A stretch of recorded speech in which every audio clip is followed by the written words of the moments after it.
Husband, अगर तुम चाहते हो कि मैं ससुराल में रहूं, तो अपनी मम्मी और बहन को बोलो कि वो नीचे वाले फ्लोर में रहेंगी और मैं ऊपर वाले फ्लोर में रहूंगी। दोनों के घर सफाई करने वाली अलग अलग आएगी, ताकि एक दूसरे की बाई एक दूसरे की बात ना बता पाए। सासू माँ से बोलना हमारे घर का राशन वो भरेंगी, क्योंकि जमीन जायदाद का पैसा उनके पास आता है, लेकिन खाना दोनों का अलग अलग बनेगा। महीने के हमें 50,000 रुपए खर्चे के लिए चाहिए, क्योंकि रेंट और बिजनेस का सारा पैसा सासू माँ के पास आता है। और लास्ट बात बोल देना सासू माँ को कि हम पार्टी शार्टी कर लेट आएंगे, तो प्लीज नीचे वाले गेट पर ताला ना लगाएं। नीतू, अब एक मैसेज मेरी तरफ से लिख। बहू, तेरे जैसे 10 आए 10 गए, पर मेरा कुछ नहीं उखाड़ पाए। लिख। तू ऊपर नीचे के बंटवारे की तो छोड़, तू अपने खुद के जेवर भी मुझसे लेकर देख। बड़ी आई तेरा मेरा करने वाली, मेरे सामने आकर मुझसे आंख मिलाकर तो देख। गुड मॉर्निंग दीदी। दीदी, घर में तो सबने नाश्ता कर लिया होगा ना? अब मेरा भी लगा दो प्लीज, बहुत जोर से भूख लगी है मुझे। प्रिया, अगर तुम्हें सुबह उठते ही इतनी भूख लगती है, तो तुम खाना बनाना क्यों नहीं सीख लेती हो? उठती क्यों नहीं जल्दी? मेरी प्यारी जेठानी जी, आज आपको क्या हो गया है कि मम्मी जी की भाषा आप क्यों बोल रहे हो? आप इतना नाराज क्यों हो रही हो?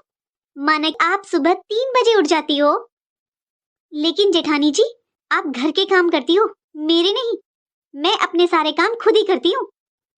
और शायद आप भूल रहे हो, रात का डिनर मैं बनाती हूँ दीदी। प्रिया, ये तो तुम्हें भी पता है कि तुम डिनर में क्या बनाती हो। अरे, तुम्हें रोटियां तक तो सेकनी नहीं आती है। मैं तुम्हारी पूरी मदद करती हूँ, और तुम सुबह उठकर कभी भी मेरी मदद नहीं करवाती हो। अरे ये सब तो छोड़ो, ये बताओ कि तुमने ये कपड़े कैसे पहने हुए हैं? आहा, अब ध्यान दिया है अपने मेरे कपड़ों पे। मैं भी सोचूं, इतनी देर से दीदी इतनी बातें कर रही है, मेरे कपड़े क्यों नहीं देखे?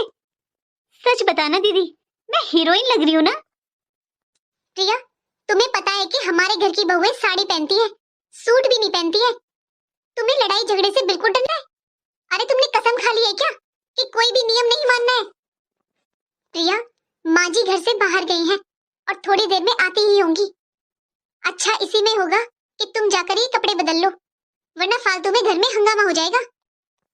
दीदी, मैं ऐसे ही कपड़े पहनती हूँ और मुझे ऐसे ही कपड़े पहनने की आदत है।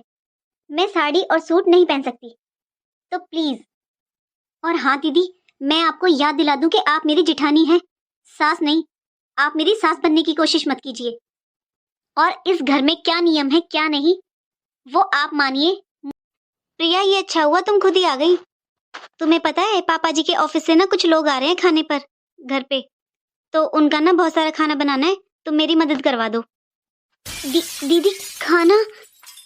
अरे तुम घबराओ मत, तुम्हें नहीं करना है सब कुछ, बस तुम मेरी थोड़ी मदद कर देना। प्रिया, क्या हुआ तुम्हें? दीदी पता नहीं, मुझे चक्कर आ रहे दीदी, मुझसे खड़ा भी नहीं हुआ जा रहा। छोटी संभालो। अरे प्रिया, बहू, प्रिया क्या हुआ तुम्हें? प्रिया, कुछ नहीं मम्मी जी, मुझे ना चक्कर आ रहे हैं, मेरा शायद बीपी लो हो गया मम्मी जी। सीमा बहू, मुझे तुझसे ये उम्मीद नहीं थी। अरे माना कि तू जेठानी बन गई है, लेकिन इस प्रिया बहू को थोड़ा मौका तो दे, घर में रमने तो दे। अभी नई नई है, इससे इतना खाना नहीं बनता। अरे मैंने तुझसे कुछ लोगों का खाना बनाने के लिए बोल दिया, तो तूने इसे किचन में लगा रखा जब से। अरे देख तो सही है, नई बहू है,